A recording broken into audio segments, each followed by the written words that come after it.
Good morning students, जय हिंद। कैसे हैं आप सब? Today's your topic is white blood cell. आप सर्कुलेटरी सिस्टम पढ़ रहे हो और पिछले वीडियोस में आपने सर्कुलेटरी सिस्टम में आपने ब्लड को देखा, आरबीसी को देखा, मीन्स एरिथ्रोसाइट्स। आज हम ल्यूकोसाइट्स को देखेंगे। क्या? ल्यूकोसाइट्स। ये जो टॉपिक है वाइट ब्लड सेल, इसमें हम ल्यूकोसाइट्स को देखेंगे। वाइट ब्लड सेल को हम ल्यूकोसाइट्स बोलते हैं और ल्यूकोसाइट्स एक ऐसा सेल है जो वाइट होता है, उसमें हीमोग्लोबिन नहीं होता। आरबीसी में हीमोग्लोबिन की वजह से वो क्या था? वो रेड कलर का था। एरिथ्रोसाइट्स रेड कलर का था, इसीलिए हम एरिथ्रोसाइट्स को आरबीसी बोलते हैं, मीन्स रेड ब्लड सेल बोलते हैं। बट यहाँ पे क्या है, वाइट ब्लड सेल में मीन्स ल्यूकोसाइट्स में हीमोग्लोबिन नहीं होगा, जिसकी वजह से इसमें कोई कलर नहीं होगा, ये वाइट कलर का होगा। आपको बता दें कि वाइट ब्लड सेल जो होते हैं वो 5 टाइप्स के होते हैं: monocytes, lymphocytes, neutrophils, basophils, eosinophils. These are types of leucocytes. Means leucocytes is divided into 5 main parts. Okay, monocytes, lymphocytes, neutrophils, basophils, eosinophils. ये डब्ल्यूबीसीज हमारे ब्लड में होते हैं, आरबीसी से छोटे होते हैं। आरबीसी बड़ा होता है, डब्ल्यूबीसी छोटा होता है। आरबीसी में न्यूक्लियस नहीं था, आरबीसी में न्यूक्लियस एब्सेंट होता है, बट डब्ल्यूबीसी में न्यूक्लियस प्रेजेंट होता है। 2 से 3 न्यूक्लियस भी होते हैं डब्ल्यूबीसी में। डब्ल्यूबीसी का काम है फाइगोसाइटोसिस। फाइगोसाइटोसिस मीन्स ये हमारे बॉडी में जो फॉरिजन सब्सटेंस होते हैं, मीन्स बैक्टीरिया, वायरस, जो हमारे लिए हार्मफुल है, उनको क्या करते हैं? उनको खत्म करते हैं, उनको डीएक्टिव करते हैं। मीन्स बैक्टीरिया को ये मारते हैं, उसको बोलते हैं फाइगोसाइटोसिस। What is phagocytosis? जब कोई डब्ल्यूबीसी किसी बैक्टीरिया को हमारे बॉडी में मारेगा या उसको डीएक्टिव करेगा तो उसको हम क्या बोलेंगे? फाइगोसाइटोसिस। सो डब्ल्यूबीसी का फंक्शन क्या हो गया? फाइगोसाइटोसिस। मीन्स ये हमारे बॉडी में क्या करते हैं? बैक्टीरिया, वायरस से हमें प्रोटेक्शन देते हैं, मीन्स हमें सुरक्षित करते हैं। ये हमारे इम्यून सिस्टम को मेंटेन करते हैं। इम्यून सिस्टम मीन्स हमारे जो प्रतिरोधक क्षमता है, मीन्स जो रोगों से लड़ने की क्षमता है, हमारे अंदर डिजीज ना आने पाए, ये उन्हें मेंटेन करते हैं। तो हम एक कह सकते हैं कि immune system is totally depend on our WBC. हमारे जो डब्ल्यूबीसी है वो इम्यून सिस्टम मेंटेन करते हैं, इम्यूनिटी पावर स्ट्रॉन्ग करते हैं। ओके, क्योंकि आपने सुना होगा लिम्फोसाइट्स। लिम्फोसाइट्स में T4 लिम्फोसाइट्स ये वायरस को मारता है। मोनोसाइट्स वगैरह बैक्टीरिया को मारते हैं, इस तरह से। So come to the point, WBC में क्या होता है? न्यूक्लियस होता है। डब्ल्यूबीसी, हम यहां पे कुछ फैक्ट देखेंगे। देखिए, white blood cell fight infection and protect us for disease. देखिए, डब्ल्यूबीसी क्या काम करता है? यहां पे क्या लिखा हुआ है? प्रोटेक्ट। डब्ल्यूबीसी हमें प्रोटेक्शन देता है, किससे? इन्फेक्शन। ये इन्फेक्शन मीन्स हमारी बॉडी जब इन्फेक्टेड होती है, क्यों इन्फेक्टेड होती है? हमारे अंदर वाया फूड, वाटर, एयर क्या चले जाते हैं? इन्फेक्टेंट एजेंट चले जाते हैं, मीन्स बैक्टीरिया, वायरस, फंगस या माइक्रो ऑर्गेनिज्म चले जाते हैं। फिर वो डब्ल्यूबीसी क्या करता है? उन्हें ढूंढ के मारता है, फाइगोसाइटोसिस करता है। तो इसीलिए क्या हो गया? हमारे बॉडी में इन्फेक्शन ना होने पाए, इसलिए हमको क्या करता है? वो प्रोटेक्शन देता है। किस कैसे? डिजीज की, हमें बीमारी ना होने पाए, हम बीमार ना होने पाए, कहीं हम पेशेंट ना बन जाए। तो डब्ल्यूबीसी जो है बैक्टीरिया को मारने का काम करता है। ओके, सेकेंड पॉइंट देखते हैं अभी। WBC helps to fight against germs. देखिए यहां पे क्लियर हो गया, फाइट अगेंस्ट जर्म्स। ये लड़ाई करता है, फाइट करता है, किससे? जर्म्स से, बैक्टीरिया, वायरस, फंगस। हमारे अंदर के जो डब्ल्यूबीसीज हैं, means lymphocytes, monocytes, neutrophils, basophils, eosinophils, ये क्या करते हैं? ये जर्म्स से, मींस वायरस या माइक्रो ऑर्गेनिज्म से, जो टॉक्सिक सब्सटेंस है, उनसे क्या करता है? फाइट करता है। और क्या करता है, उनको खत्म कर देता है फाइगोसाइटोसिस में। So WBC helps to fight against germ and other foreign bodies which causes disease, जिनसे हमें बीमारियां होने वाली होती हैं उन्हीं को ये मार देता है। कौन? WBC। तो कितना अच्छा है ये हमारे लिए। So next fact is some WBC cells can eat up germs. देखिए यहां और क्लियर हो गया है, क्या लिखा है? ईट अप द जर्म्स, मींस ये जर्म्स को, बैक्टीरिया, वायरस, फंगस को क्या करता है? खा लेता है। फाइगोसाइटोसिस मींस भक्षाणु क्रिया, उसको नष्ट कर देता है। देखिए यहां पे बैक्टीरिया यहां मेंशन किया गया है, विच काजेस डिजीज, जिन बैक्टीरिया से हमको बीमारियां होने वाली होती हैं वो क्या करता है? उनको मार देता है। देखिए बैक्टीरिया यूजफुल भी है और हार्मफुल भी है। यूजफुल बैक्टीरिया मींस जैसे आप दही खाते हो, कर्ड, लैक्टोबैसिलस लैक्टिस, ये बैक्टीरिया हमारे लिए यूजफुल है क्योंकि ये दूध को दही में कन्वर्ट करता है। एसिटोबैक्टर एसिटी मींस ये ऐसा बैक्टीरिया है जो सिरका बनाता है, विनेगर बनाता है, ठीक है ना, जिसको हम यूज करते हैं। तो बहुत से ऐसे बैक्टीरिया है जो हमारे लिए यूजफुल हैं, बट जो हार्मफुल होते हैं उन्हीं को ये मारता है। यहां पे क्या लिखा गया? ईट अप द जर्म्स, बैक्टीरिया क्या? विच काजेस डिजीज, जो हमारे बॉडी में डिसीज क्रिएट करेंगे उनको ये मारेगा। नेक्स्ट फैक्ट इज, एक नोट है आप लिख लीजिएगा, white blood cell are called soldier of the body. अब देखिए इतना बड़ा काम कर रहा है, मींस ये जर्म्स को खत्म कर रहा है, तो ढूंढ ढूंढ के उनको खत्म करता है, मींस पूरे बॉडी में सर्कुलेट होता रहता है। WBCs पूरे बॉडी में सर्कुलेट होता रहता है ब्लड वेसल्स में, वो ढूंढ करके बैक्टीरिया को, माइक्रो ऑर्गेनिजम्स को जो हमारे लिए हार्मफुल है उनको क्या करता है? फाइगोसाइटोसिस मींस मार देता है। तो ये क्या हुआ? ये एज ए सोल्जर हो गया। सो यहां पे क्या? सोल्जर ऑफ द बॉडी, ये हमारे बॉडी का सैनिक है। Next fact is all the WBC has nucleus through the shape of nucleus is different in different types of WBCs। देखिए आपने RBC को पढ़ा था, एरिथ्रोसाइट्स को पढ़ा था, वहां पे न्यूक्लियस एब्सेंट था। न्यूक्लियस RBCs में नहीं होता है, बट WBC में न्यूक्लियस प्रेजेंट होता है।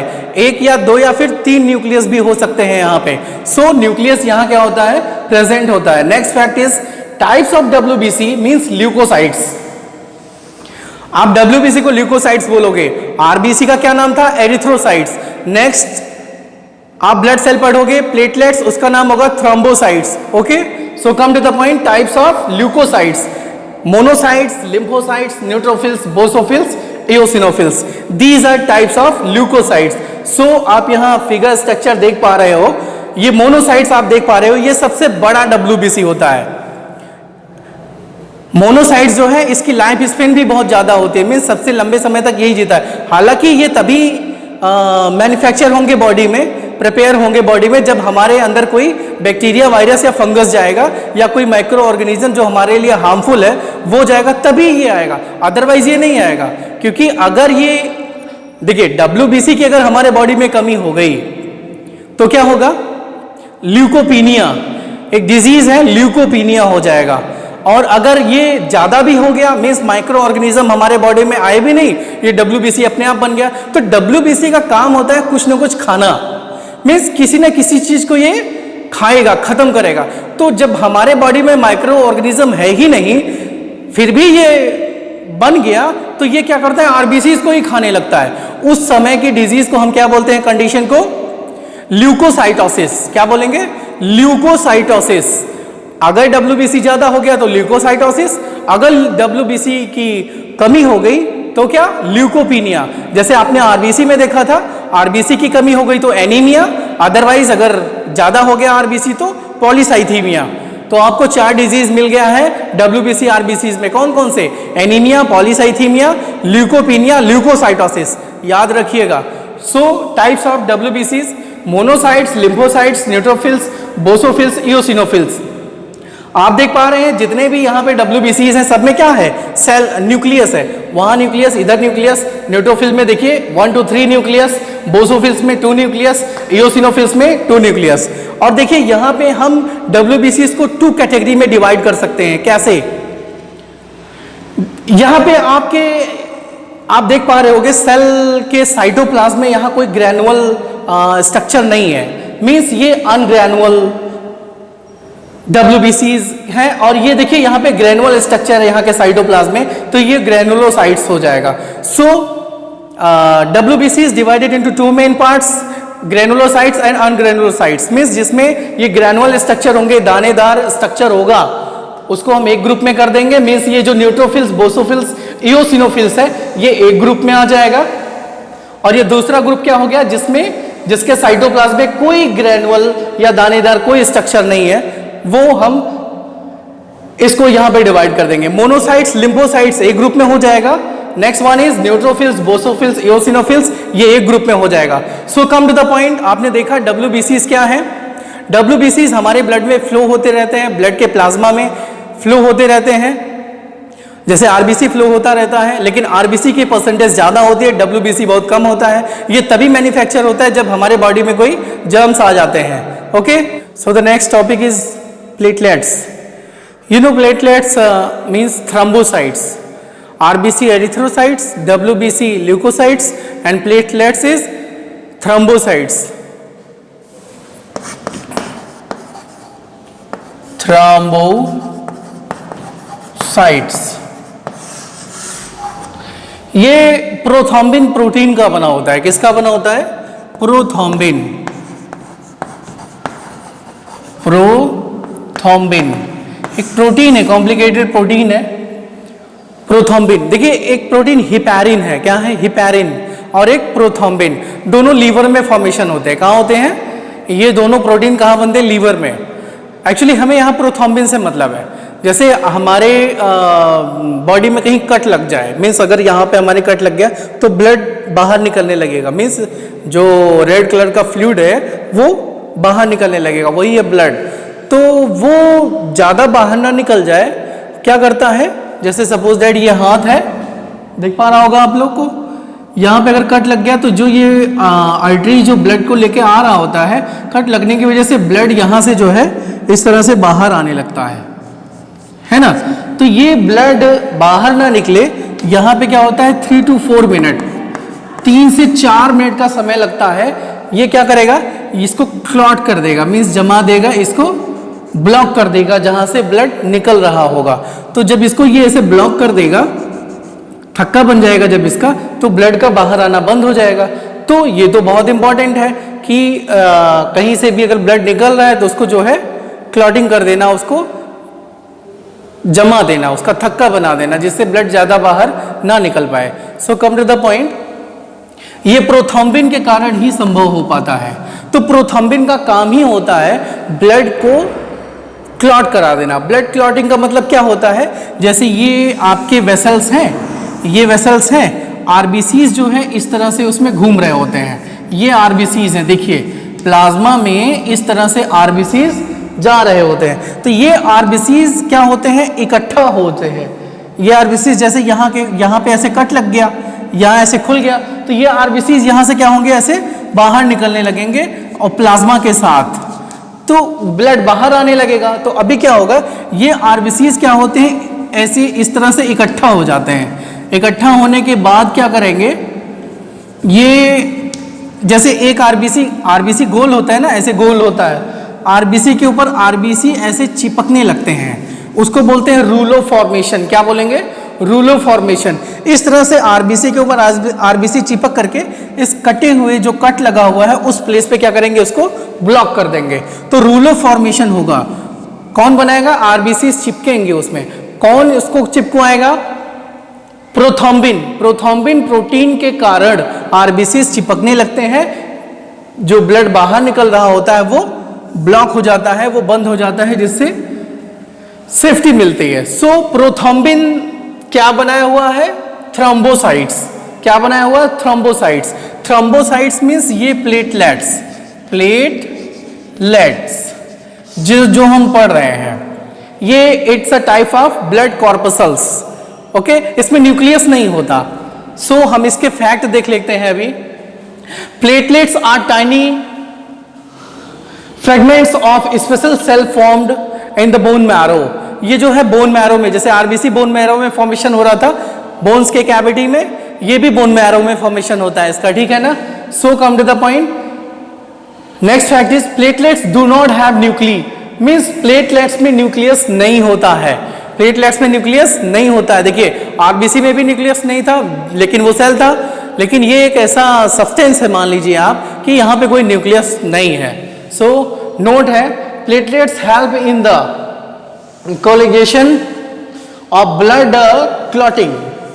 ये ब्लड का क्या करता है, क्लॉट करा देता है जब भी कट लगता है और ब्लड बाहर निकल रहा होता है in a clot. Okay, so come to the point, platelets are also known as thrombocytes।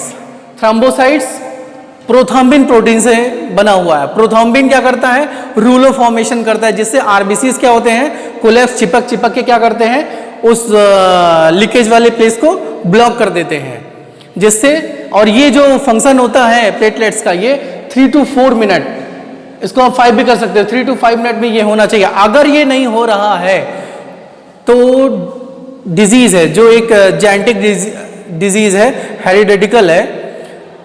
Okay, haemophilia, क्या नाम है उसका, हीमोफीलिया, जिसमें ये प्लेटलेट्स काम नहीं करता या नहीं होता या नहीं बन पाता है, जिसमें ये ब्लड क्लॉटिंग नहीं हो पाता है, उस डिजीज का नाम है haemophilia. So come to the point, आपने इस ब्लड कॉर्पसल्स में 5 डिजीज के नाम देखे, कौन से, एनीमिया, पॉलीसाइथीमिया, ल्यूकोपीनिया, ल्यूकोसाइटोसिस और haemophilia. So come to the point, अभी हम इसको इरेज करते हैं। आपका ब्लड टॉपिक खत्म हो गया, अब हम पढ़ेंगे blood vessels. Blood vessels means, जैसे अभी जो आपने फ्लूइड तो पढ़ा, जो ये आप देख पा रहे हो यहाँ इस फिगर में, ये जो हार्ट से पूरे बॉडी ऑर्गन तक, हार्ट टू बॉडी ऑर्गन पे एक पाइप गई हुई है ना, पाइप मीन्स एक वेसल्स गई हुई है, ये ब्लड वेसल्स, इसी में ब्लड फ्लो होता रहता है। मीन्स प्लाज्मा लिए हुए होता है, आरबीसी, डब्ल्यूबीसी, प्लेटलेट्स को इसी में फ्लो होता रहेगा और पूरे बॉडी में सर्कुलेट होता रहेगा, और जिस सब्सटेंस की जहां जरूरत होती है उसको छोड़ता रहेगा। Okay, so come to the point, blood vessels. First of all हम फंक्शन ऑफ ब्लड स्टडी करेंगे। मीन्स अभी हमने ब्लड पढ़ा कुछ देर पहले, जिसमें RBC, WBC, platelets, blood corpuscles को आपने पढ़ा, प्लाज्मा को पढ़ा, फिर पूरा ब्लड आपका कंपोनेंट जो भी था वो आपको ब्लड समझ में आ गया। वही ब्लड वेसल्स में फ्लो होता रहता है और कुछ काम करता रहता है। वो ब्लड काम क्या करता है उसी को हम यहाँ पे देखने वाले हैं। आपको पता है कि ये जो लंग्स में हम O2 को इनहेल करते हैं, वो उस ऑक्सीजन को कैरी करके वो पूरे बॉडी में डिस्ट्रीब्यूट करता है। कौन, ब्लड का जो आरबीसी है, आरबीसी का मतलब जो उसका हीमोग्लोबिन, आरबीसी का हीमोग्लोबिन वो ऑक्सीजन को एब्जॉर्ब करके पूरे बॉडी में डिस्ट्रीब्यूट करने का काम करेगा और पूरे बॉडी के सेल्स से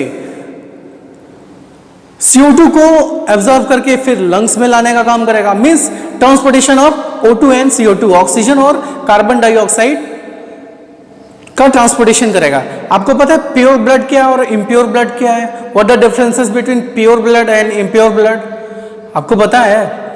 प्योर ब्लड वो है जिसमें ऑक्सीजन मिला हो। मींस जब heart to body organ blood flow हो रहा था ब्लड वेसल्स में, तो वो प्योर होता है, मीन्स वो ऑक्सीजनेटेड ब्लड होता है, मीन्स उसमें ऑक्सीजन मिला हुआ होता है। बट जब body organ to heart blood flow हो रहा होता है तो क्या होता है, तो उसको बोलते हैं डीऑक्सीजनेटेड ब्लड, वही है इम्प्योर ब्लड। तो वो प्योर होने के लिए कहाँ, लंग्स में आता है। लंग्स में क्या करता है, CO2 को वहां रख करके ऑक्सीजन को फिर से ऑब्जॉर्व करके पूरे बॉडी में प्योर होकर के डिस्ट्रीब्यूट करने के लिए जाता है ऑक्सीजन को। So come to the point, function of blood, transportation of O2 and CO2। Next one, ये जो न्यूट्रिएंट्स है, डाइजेस्टेड जो फूड है, ये इलियम पोर्शन से, स्मॉल इंटेस्टाइन के इलियम पोर्शन से एब्जॉर्ब करके पूरे बॉडी में डिस्ट्रीब्यूट करेगा, ब्लड का प्लाज्मा में मिल जाएगा न्यूट्रिएंट्स और पूरे बॉडी सेल्स तक ये जाएगा। और जो वेस्ट प्रोडक्ट होता है पूरे बॉडी का, वेस्ट प्रोडक्ट मीन्स जैसे यूरिया, अमोनिया, ये क्या करेगा, लीवर से ये कैरी करके इसको किडनी तक पहुंचाएगा, किडनी में इसको फिल्टर कर दिया जाएगा। मीन्स यूरिया को यूरिन के थ्रू बाहर कर दिया जाएगा, बाकी प्योर ब्लड को फिर से यूटिलाइज कर लिया जाएगा, कहाँ, पूरे बॉडी में सर्कुलेट होता रहेगा। नेक्स्ट, हार्मोन्स जो होते हैं वो एंडोक्राइन ग्लैंड से निकलते हैं। हार्मोन्स एंडोक्राइन ग्लैंड से निकलते हैं, वो इसी ब्लड में के प्लाज्मा में मिल करके जहां इनकी नीड होती है वहां ये क्या होते हैं, पहुंच जाते हैं। नेक्स्ट, इस तरह से कुछ फैक्ट हम यहाँ पे देखते हैं। अभी फैक्ट्स क्या है, blood has 3 main functions. Blood के क्या 3 मेन फंक्शंस हैं, क्या क्या इन द ह्यूमन बॉडी, हमारे बॉडी में क्या है, उनके 3 फंक्शंस है ओवरऑल देखा जाए। फंक्शन तो बहुत है। First function transport of substance, means ये जो बॉडी आप देख पा रहे हो, पूरे बॉडी में सब्सटेंस एक बॉडी ऑर्गन से दूसरे बॉडी ऑर्गन में सब्सटेंस ट्रांसफर होता है। वो सब्सटेंस क्या क्या ट्रांसफर हो रहे होते हैं, देखिए oxygen and carbon dioxide. Oxygen को लंग्स टू बॉडी ऑर्गन और कार्बन डाइऑक्साइड को बॉडी ऑर्गन टू लंग्स, ये ले आने का काम करता है कौन, ब्लड। नेक्स्ट सब्सटेंस है डाइजेस्टेड फूड।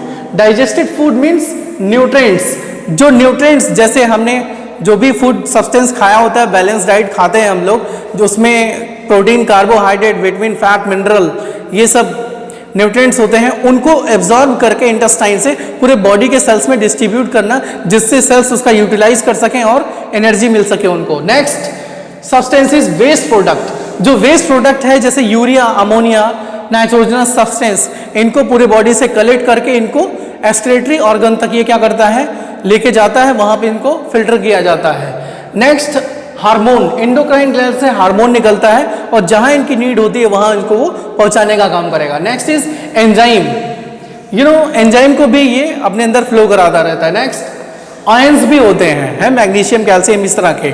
सो ये ब्लड में फ्लो होकर के एक बॉडी ऑर्गन से दूसरे बॉडी ऑर्गन में जाते रहते हैं। सेकेंड इनका फंक्शन है प्रोटेक्शन अगेंस्ट डिजीज। अभी आपने कुछ देर पहले जब आप WBC पढ़ रहे थे तब आपने देखा था WBC क्या है, component of blood, blood cell का एक कंपोनेंट है, प्लाज्मा में घूमता रहता है। तो यह क्या लिखा हुआ है, प्रोटेक्शन मीन्स हमारी सुरक्षा करता है, किससे, डिजीज, बीमारियों से। बीमारियां कौन देते हैं, bacteria, virus, fungus, micro organisms हैं, प्रोटोजोआंस, टॉक्सिक सब्सटेंस, ये जो है हमारे बॉडी में एंटर करने के बाद डिजीज, जैसे कि कुछ बैक्टीरियाज हैं जो अंदर जाने के बाद डिजीज क्रिएट करेंगे, हैं, माइक्रोबैक्टीरियम, ट्यूबरकुलोसिस जो होता है, साल्मोनेला टाइफोसा एक ऐसा बैक्टीरिया है जो टाइफाइड डिजीज क्रिएट करेगा, है ना। और उसके बाद डिप्थीरिया भी बैक्टीरिया की वजह से होगा। कुछ वायरस है जो डिजीज क्रिएट करेंगे, तो उनके अगेंस्ट क्या करता है, ये फाइट करता है कौन, ब्लड का WBC। तो फंक्शन क्या हो जाएगा, प्रोटेक्शन अगेंस्ट डिजीज। ये बीमारियों से क्या करते हैं, हमारी सुरक्षा करते हैं। Next and the last one is regulation of blood temperature. ये क्या करता है, ब्लड के टेम्परेचर में मीन्स हमारी पूरी बॉडी के टेम्परेचर को मेंटेन करके रखता है। कितना, 37 डिग्री सेंटीग्रेड। हमारे बॉडी का टेम्परेचर कितना है, 37 डिग्री सेंटीग्रेड, ओके, 98.2 फ़ारेनहाइट में होगा। अभी क्या है, एक एक करके हम इसको देखते हैं, इनके फंक्शंस को। Blood carries oxygen from the lungs, means lungs से ऑक्सीजन को ब्लड लेगा to different part of the body, उसको क्या करेगा, डिफरेंट पार्ट्स में पहुंचाने का काम करेगा। Blood carries carbon dioxide from the body, और पूरे बॉडी के सेल से क्या करेगा, CO2 को कैरी करेगा, फिर क्या करेगा, to the lungs for the breathing out, उसको लंग्स में पहुंचाएगा, और सांस जब हम बाहर छोड़ रहे होते हैं तो कार्बन डाइऑक्साइड बाहर को निकल जाता है।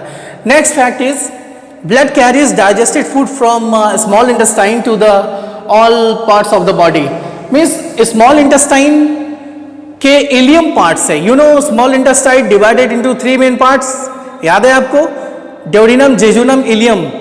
इलियम स्मॉल इंटेस्टाइन का लास्ट पार्ट 3.6 मीटर का स्ट्रक्चर होता है, इसमें विलाई होते हैं जो फूड सब्सटेंस को एब्जॉर्ब करने का काम करते हैं। So fact is blood carry digested food, means जो एब्जॉर्ब किया रहता है फ्रॉम स्मॉल इंटेस्टाइन के इलियम पार्ट से to all parts of body, उसको पूरे बॉडी में जो है डिस्ट्रीब्यूट करने का काम करता है।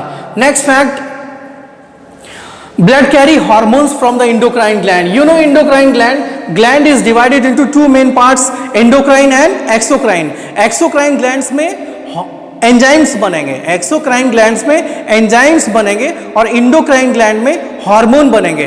तो जो ये हार्मोन है from endocrine gland to different organ of the body, तो ये इंडोक्राइन ग्लैंड से हार्मोन्स को लेकर के डिफरेंट पार्ट्स में जो है जहां उनकी नीड होती है वहां वो पहुंचाते रहते हैं। Next fact is body carries waste product called urea. देखिए लीवर में यूरिया फॉर्मेशन होता है, जब बायोकेमिकल रिएक्शन होते हैं तो यूरिया फॉर्मेशन होता है। यूरिया, हम यूरोटेलिक हैं, ठीक है, यूरोटेलिक एनिमल्स, तो यूरिया वेस्ट प्रोडक्ट के फॉर्म में होता है जो लीवर में फॉर्मेशन होता है। ब्लड उसको वहां से कैरी करता है और किडनी में ले जाके उसको डायलिसिस करता है, मीन्स फिल्टर करता है, जो यूरिन के थ्रू बाहर निकलता है from liver to the kidney from excretion in urine, और उसको एक्सक्रेशन से बाहर कर दिया जाता है। और ये क्या करता है, रेगुलेशन करने का काम करता है। क्या, keep our body temperature constant, ये हमारे बॉडी टेम्परेचर को कांस्टेंट करके रखता है। कौन? ब्लड फ्लो होता रहता है ब्लड वेसल्स में, कितना 37 डिग्री सेंटीग्रेड, ये बॉडी का टेम्परेचर ये कांस्टेंट करके रखता है। कौन? Blood. So these are function of blood. Next topic में मिलते हैं blood vessels. Okay, blood vessels, you know blood vessels एक पाइप है, पतली पाइप है जो पूरे बॉडी में फ्लो करता रहता है। अगर हम जो भी ब्लड वेसल्स हैं, वेन्स, आर्टरी, कैपिलरीज, इनको एक सीधी लाइन में व्यवस्थित कर दें, है ना, तो 1 लाख किलोमीटर का एरिया आपको रन हो जाएगा, तय कर लेंगे आप उसको। मीन्स अगर आप दिल्ली से मुंबई जाते हो, दिल्ली टू मुंबई अगर आप यात्रा करते हो, 50 बार आप आओगे जाओगे। इतना बड़ा एक ह्यूमन बींग्स में ब्लड वेसल्स होता है, लेकिन ये माइक्रो ब्लड वेसल्स होते हैं। मीन्स है कुछ मोटे ब्लड वेसल्स हैं, फिर उससे पतले, फिर उससे पतले। अभी आप इसको समझोगे। Blood vessels are 3 types, artery, veins and capillaries. Okay, artery ये प्योर ब्लड को हार्ट टू बॉडी ऑर्गन लेके जाता है, और वेन्स इम्प्योर ब्लड को पूरे बॉडी ऑर्गन से हार्ट में ले आता है। मीन्स ऑक्सीजनेटेड ब्लड को आर्टरी हार्ट से पूरे बॉडी में लेके जाता है, और पूरे बॉडी ऑर्गन से, पूरे बॉडी के सेल्स से डीऑक्सीजनेटेड ब्लड मीन्स CO2 वाला ब्लड ले करके कहाँ आता है? वो हार्ट में लेके आता है, फिर वो लंग्स में निकल जाता है। So come to the point, blood vessels, इसलिए हम फैक्ट देखते हैं पहले। ये पे फिगर देखो आप, ये देख पा रहे हो आप, पूरे बॉडी में ब्लड वेसल्स का एक जाल होता है, नेटवर्क होता है। आप कहीं भी, कोई भी पार्ट ऐसा नहीं होगा जहां ब्लड वेसल्स नहीं होंगी। आर्टरी, वेन्स, कैपिलरीज होंगी ही होंगी। देखो, अगर अपना हाथ यहां से इस तरह से आप बांध दीजिए, मीन्स आपका जो ब्लड जो फ्लो होता है हाथ में वो ना होने दीजिए, आप इसको टाइट बांध दीजिए। मीन्स ये जो हाथ के सेल्स को, वो जो ब्लड, आपने फंक्शन ऑफ ब्लड पढ़ा था, जब ब्लड यहाँ फ्लो होके आता है ब्लड वेसल्स में, तो यहाँ के हाथ के सेल्स को क्या देता है? यहाँ के सेल्स को क्या देता है? फूड देता है, न्यूट्रिएंट्स देता है, ऑक्सीजन देता है यहाँ के। अब जब यहाँ पे आपने उसको बांध दिया है तो वो सप्लाई नहीं हो पाएगी, सप्लाई को आपने ब्लॉक कर दिया है, तो यहाँ के सेल्स को ना तो फूड मिल पाएगा, ना न्यूट्रिएंट्स मिल पाएंगे, ना ही ऑक्सीजन मिल पाएगा। मीन्स इनकी मेटाबॉलिक एक्टिविटीज बंद हो जाएगी, और ये हाथ के सेल क्या हो जाएंगे? डेड हो जाएंगे, हाथ सड़ने लगेगा। समझ रहे हो? तो पूरे बॉडी में कोई भी ऑर्गन ऐसा नहीं है जहां पे ब्लड वेसल्स ना हो, जहां पे ब्लड फ्लो ना होता हो। ब्लड फ्लो होगा तभी जो नीड है उस सेल की तभी पूरा हो पाएगा। मीन्स ऑक्सीजन और न्यूट्रिएंट्स की सप्लाई तभी हो पाएगी, कार्बन डाइऑक्साइड को तभी वहां से ले आ पाएगा, मीन्स वेस्ट प्रोडक्ट को भी तभी ले आएंगे वहां से एक्सक्रीटरी ऑर्गन तक। So come to the point, blood vessels, you know fact हम देखते हैं ब्लड वेसल्स के। Blood vessels of the circulatory system are present in each and every part of the body. Means हर किसी के part में, हर किसी के बॉडी के हर पार्ट में ब्लड वेसल्स का एक नेटवर्क होता है। Okay, come to the point. In blood circulatory system the blood flows through 3 types of blood vessels. You know blood vessels are 3 types: artery, veins, capillaries. Okay, artery ये आप देख पा रहे हो, वेन्स कैपिलरीज, ये blood vessels है क्या? Organ है? नहीं, एक ट्यूब लाइक स्ट्रक्चर है। Means the artery, veins and capillaries are kind of thin pipe, एक पतली पाइप होती है जो पूरे बॉडी में नेटवर्क अपना बना के रखता है, through which blood flows in the body.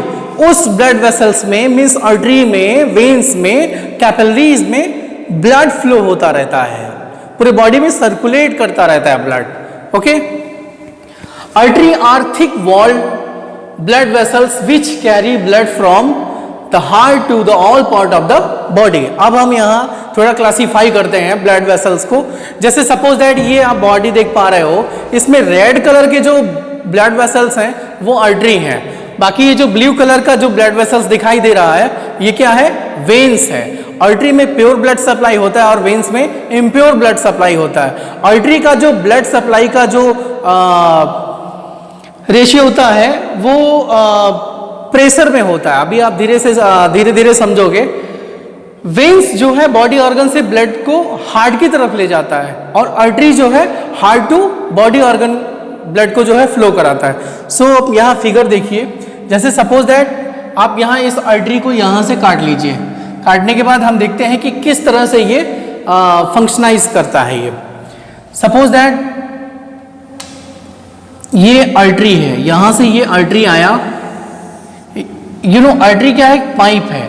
हम इसको रेड कलर से इसलिए बना रहे हैं क्योंकि इसमें प्योर ब्लड होता है। मीन्स इसके जो आरबीसी होते हैं ये O2 को लेकर के जा रहा होता है, मीन्स ऑक्सीजन को लेके जा रहा है। ब्लड का फ्लो इस तरफ है, आप देख पा रहे हैं। फिर ये जो है ये डिवाइड हो जाता है, ये पतले पतले आर्टरीज में क्या होता है? डिवाइड हो जाता है। जैसे आपको दिख रहा है ये 3 पतले यानी कि थिन पाइप में डिवाइड हो गया।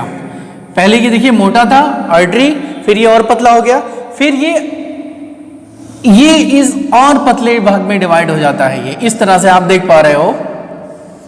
ये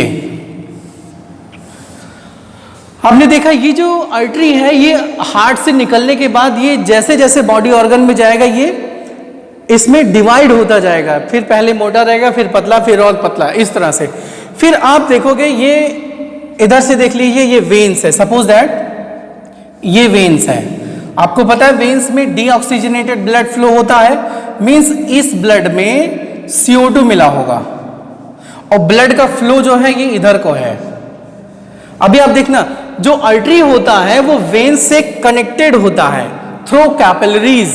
मींस आर्टरी और वेन्स को मिलाने का काम कौन करता है? कैपिलरीज। ब्लड वेसल्स कहीं खुले नहीं होते हैं। ह्यूमन बींग्स में जो सर्कुलेटरी सिस्टम होता है वो क्लोज सर्कुलेटरी सिस्टम होता है, मींस क्लोज सर्कुलेशन होता है। ये ओपन सर्कुलेशन यहाँ नहीं है, मींस कोई भी ब्लड वेसल्स कहीं खुला नहीं है। ब्लड कहीं खुले, वो बहता है, वो फ्लो होता है तो ब्लड वेसल्स में फ्लो होता है। ओके, तो ये जो वेन्स है ये भी इस तरह से पार्ट्स में डिवाइड हो जाएगा। ये आप देख पा रहे हो, ये भी इस तरह से डिवाइड हो गया। फिर ये और पतले इस तरह से पार्ट्स में इस तरह से डिवाइड हो जाएगा। देखिए मोटा था, फिर पतला हुआ, फिर और पतला हो गया। ये इतना पतला हो गया। फिर क्या होता है? जैसे हमारे बॉडी के सेल्स हैं, मीन्स सेल्स ये माइक्रोस्कोपिक है। हमारे जो सेल्स हैं वो माइक्रोस्कोपिक है, मीन्स हम अपने सेल को माइक्रोस्कोप से ही देख पाएंगे। म्यू मीटर में होता है, ये माइक्रोमीटर में होता है। तो अभी हम यहाँ इसको बड़ा करके बताएं। सपोज दैट ये है हमारा सेल, ये क्या है? बॉडी का सेल है। ये सब क्या है? बॉडी के सेल है। ठीक, किसी ऑर्गन के टिश्यू के ये सेल है। ये जो येलो कलर से हम बना रहे हैं ये सेल है। तो इसी सेल से ये कैपिलरीज होके गुजरेंगे। ये कैपिलरीज देखिए यहां पर आया, यहां देखिए सेल्स में आ गया, ये है ना। ये कैपिलरीज कहां पे आ गई हैं? ये जो रेड कलर की कैपिलरीज हम आपको बता पा रहे हैं। देखिए ये है आर्टरी, मैं इसका नाम यहां लिख देता हूं।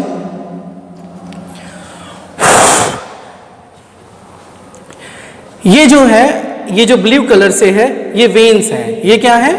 वेन्स है। और ये आर्टरी है, तो हम यहां पे लिख दे रहे हैं आर्टरी। आर्टरीज, ये क्या है? आर्टरीज है। और ये क्या है? वेन्स है। ये वेन्स है। ये जो ब्लू कलर से जा रहा है ये वेन्स है, और वो जो उधर से आ रहा है वो आर्टरी है। तो देखिए ब्लड का फ्लो इस तरफ है, तो ब्लड क्या लेके आ रहा है? ऑक्सीजनेटेड ब्लड, मीन्स यहां के आर्टरी के ब्लड में क्या है? O2 लेके आ रहा है ब्लड, मीन्स इसके जो आरबीसीज होंगे वो ऑक्सीजनेटेड ब्लड को लेके आ रहे होंगे। तो आप यहां देख पाएंगे कि ये कहीं खुला नहीं है, ये जो वेन्स का पोर्शन है वो यहां पे ऐसे जो मिल गया है, खुला नहीं है ये कहीं भी।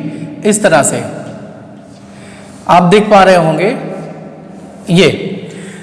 तो ये जो सेल है, आप देखिए ये जो सेल है, यहां तक तो ये O2 लिए हुए था। देखिए जहां जहां तक रेड है ये ऑक्सीजन है। अब आपको सेल को पता है, सेल क्या है? ये यूनिट है। ये क्या है? सेल यूनिट है। ये जो आर्टरी और वेन्स को मिलाने का काम कर रहा है, ये पोर्शन, ये जो माइक्रो ब्लड वेसल्स आप देख पा रहे हो, ये है कैपिलरीज। ये क्या है? ये कैपिलरीज है, कैपिलरीज। ओके, सो आपने देखा क्या? आर्टरी और वेन्स को मिलाने का काम, जोड़ने का काम कौन कर रहा है? ये आर्टरीज कर रही हैं, सॉरी ये कैपिलरीज कर रही हैं। तो कैपिलरीज का क्या काम होता है? आर्टरी और वेन्स को मिलाने का काम करता है। ब्लड को जब आर्टरी लेके आते हैं तो कैपिलरीज के थ्रू ये वेन्स में चला जाता है। देखिए ये ब्लू कलर में ये डीऑक्सीजनेटेड ब्लड है, मीन्स यहाँ CO2 है। ये CO2 आया कहाँ से? कार्बन डाइऑक्साइड आया कहाँ से? मीन्स जब ये ऑक्सीजन लेकर के आएगा आर्टरी, इस सेल को दे देगा ऑक्सीजन। सेल में मेटाबॉलिज्म एक्टिविटीज होंगी, मीन्स क्रेब्स साइकिल होगा, वहां पे क्या निकलेगा? CO2, मीन्स वहां पे कार्बन डाइऑक्साइड बन जाएगा। ATP बनते हैं और कार्बन डाइऑक्साइड बनते हैं। ये कार्बन डाइऑक्साइड इस वेन्स में जो है एब्जॉर्ब हो जाएगा। अब आपको पता है कि कार्बन डाइऑक्साइड अगर वेन्स में एब्जॉर्ब हो गया तो वो डीऑक्सीजनेटेड ब्लड हो गया। मीन्स जिस ब्लड वेसल्स में CO2 फ्लो हो रहा होगा वो है वेन्स। मीन्स अब यहां से वेन्स स्टार्ट हो गया। यहां तक तो आर्टरी था, यहां से वेन्स स्टार्ट हो गया। मीन्स यहां तक देखिए रेड कलर में है और यहां से ब्लू कलर में स्टार्ट हो गया। तो ये जो कैपिलरीज है इसको आप यहां देख लीजिए। ये कैपिलरीज को हम यहां कट करके थोड़ा इसको बड़ा करके ऐसे बनाते हैं। जैसे देखिए ये कैपिलरीज है। ओके, कैपिलरीज में क्या होता है? ये एक पाइप है, माइक्रो ब्लड वेसल्स है। आप एक काम कीजिए कि इस कैपिलरीज को यहां से कट कर दीजिए, इसका एक पोर्शन ऐसे कट कर दीजिए। कट करने के बाद ये जो आपने कट किया है इसको ऐसे उठा दीजिए, ऊपर को कर दीजिए ये, तो आपको ये स्ट्रक्चर मिलेगा। आप यहां देख पाओगे आपको ये स्ट्रक्चर मिलने वाला है। ओके, ये स्ट्रक्चर मिला। मीन्स हमने पहले micro blood vessels means capillaries को कट किया। कट करने के बाद उसके हमने जो उसकी वॉल है उसको हमने काट दिया, फिर हमको ये स्ट्रक्चर मिला। तो उसके इंटरनल वॉल पे हम देखेंगे पोर्स होते हैं, माइक्रो पोर्स होते हैं। पोर्स मतलब छिद्र होते हैं, है ना। तो जो ब्लड इसमें फ्लो हो रहा होता है बाहर के वॉल से, मीन्स जो यहाँ पे ऑक्सीजन है, यहाँ पर जो ऑक्सीजन ब्लड लेके आया हुआ है, ये ऑक्सीजन इसी पोर से बाहर को निकल जाता है। मीन्स ये जो ऑक्सीजन यहाँ पे आ रहा है ये पोर से क्या करेगा? सेल में निकल जाएगा। ऑक्सीजन कहाँ निकल जाएगा? सेल में निकल जाएगा। और यहाँ के कार्बन डाइऑक्साइड को इन्हीं पोर से क्या होगा? अंदर ले लिया जाएगा, मीन्स एब्जॉर्ब कर लिया जाएगा।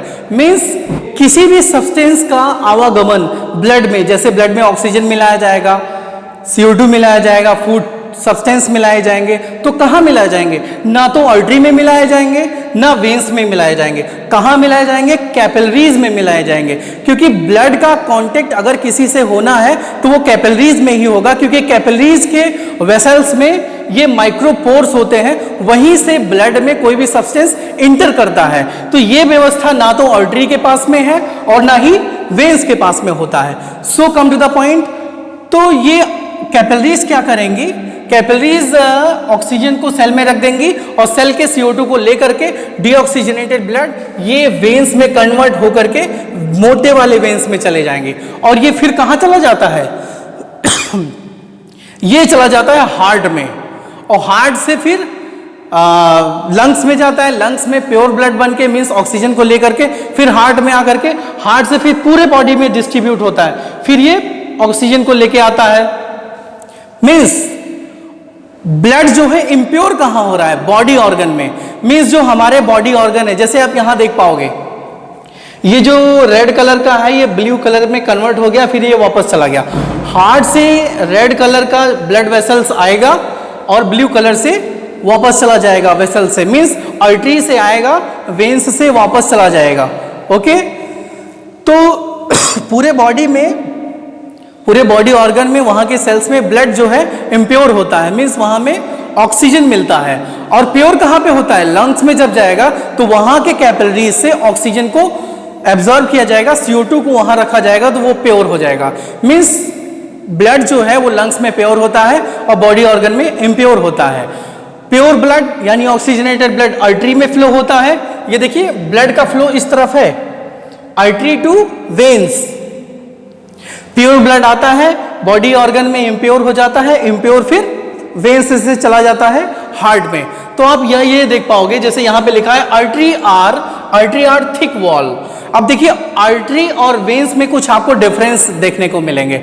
जैसे ये आप आर्टरी देख लो, आर्टरी का क्या है, जैसे आप इसको यहां से कट कर लो, यहां से कट कर लो तो ये आपको आर्टरी दिख पाएगी। ये देखिए इस तरह से, ये आर्टरी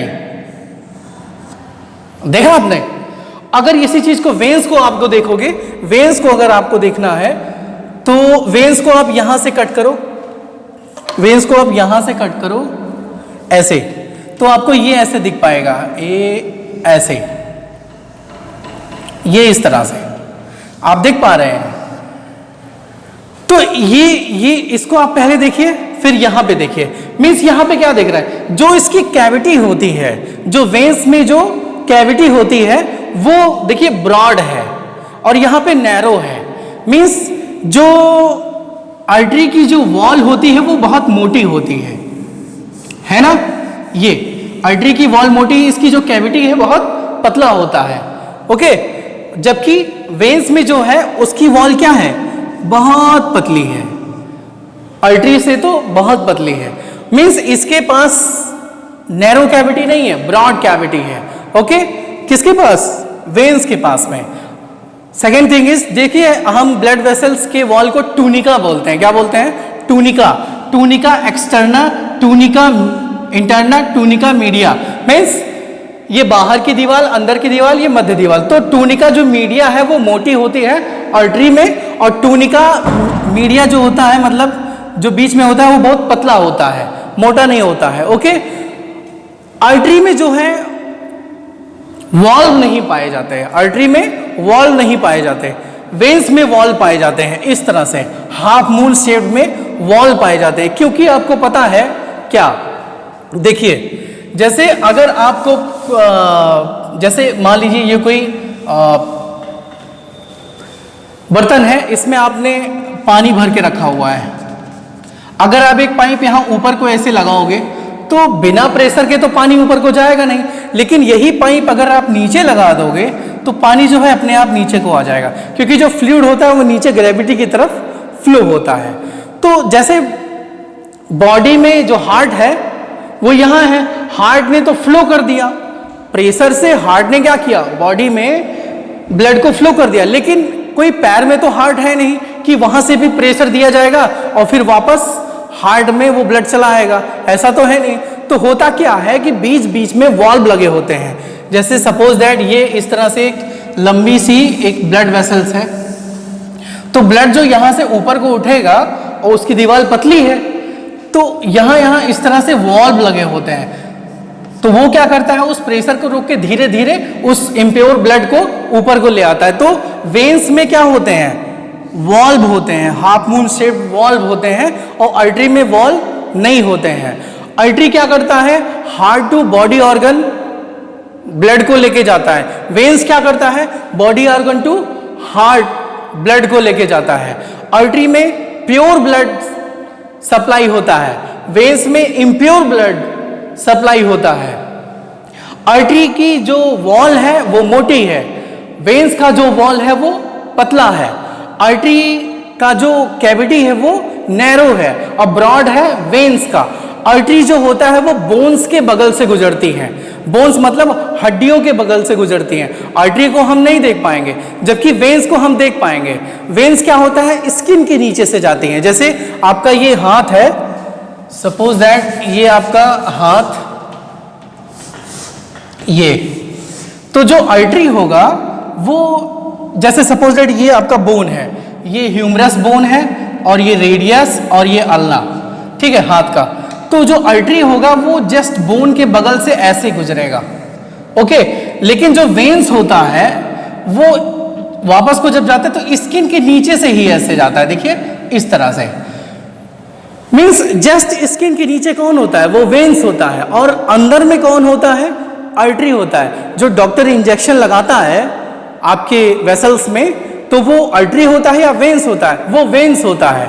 वेन्स में लगाने के दो फायदे हैं डॉक्टर इंजेक्शन जब लगाता है। क्या क्या फायदे हैं, पहला तो ये उसको आसानी से मिल जाएगा, मीन्स जब वो इंजेक्शन लगाएगा तो स्किन के नीचे आपका क्या है, वेन्स है, तो वेन्स आसानी से मिल गया। सपोज अगर उसको आर्टरी में लगाना होता तो उसको तो बहुत अंदर तक उसको फाड़ना पड़ता, इसलिए वो वेन्स में इंजेक्शन लगाता है। दूसरी बात, उसको फायदा क्या है, जैसे मान लीजिए आप पेन किलर का इंजेक्शन ले रहे हो या कोई पेशेंट ले रहा है, उसको दर्द से राहत मिले, तो वो क्या करेगा, अगर वो वेन्स में इंजेक्शन लगाया जाएगा तो वेन्स का फ्लो किधर होता है, वेन्स का फ्लो होता है बॉडी ऑर्गन टू हार्ट। मगर अगर हाथ के वेन्स में अगर इंजेक्शन दिया गया है तो वो इंजेक्शन, वो मेडिसिन कहाँ जाएगा, हार्ट की तरफ जाएगा, और हार्ट जो है पूरे बॉडी में उस मेडिसिन को डिस्ट्रीब्यूट कर देगा, तो जल्दी आराम मिलेगा। अगर यही चीज आर्टरी में लगाया जाए तो आर्टरी क्या होता है, हार्ट टू बॉडी ऑर्गन, उसके ब्लड का फ्लो होता है। तो अगर आप यहाँ आर्टरी में लगाओगे तो पहले वो किसी बॉडी ऑर्गन में जाएगा, फिर घूम करके वेन्स से फिर वापस आएगा, जिसमें टाइम लगेगा।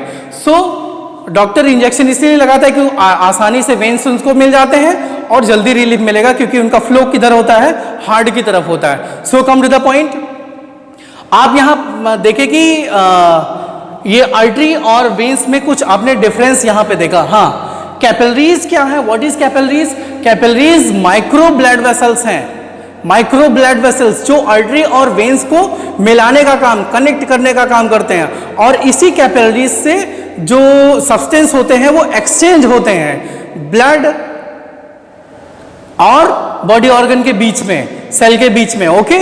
सो come to the point, Marcello Malpighi एक साइंटिस्ट हैं, मार्सेलो मेलपिगी, उन्होंने कैपिलरीज को खोजा था, डिस्कवर किया था वोमेन कैप्सूल में। कहाँ, जब आप एक्सक्रीटरी सिस्टम में किडनी पढ़ोगे, किडनी में नेफ्रॉन पढ़ोगे, उस नेफ्रॉन में एक पार्ट होता है वोमेन कैप्सूल, उस वोमेन कैप्सूल में कैपिलरीज को डिस्कवर किया था मार्सेलो मेलपिगी ने। सो कम टू द पॉइंट, हम आर्टरी, वेन्स और कैपिलरीज को देखते हैं नेक्स्ट स्क्रीन में। आप जो है ये फिगर बना लीजिएगा अपनी कॉपी में। ये आर्टरी डिवाइड होकर के आर्टरीओल्स में कन्वर्ट होता है और कैपिलरीज में आ जाता है। कैपिलरीज में ही ये ऑक्सीजन जो है सेल को दे करके CO2 लेता है, ये ब्लू कलर का हो जाता है, फिर ये आपस में फिर एक दूसरे से मिल के ये वेन्स में कन्वर्ट हो जाते हैं और ये वेन्स चला जाता है हार्ट में। ये फिगर आप अपने नोटबुक में बनाइएगा, ओके।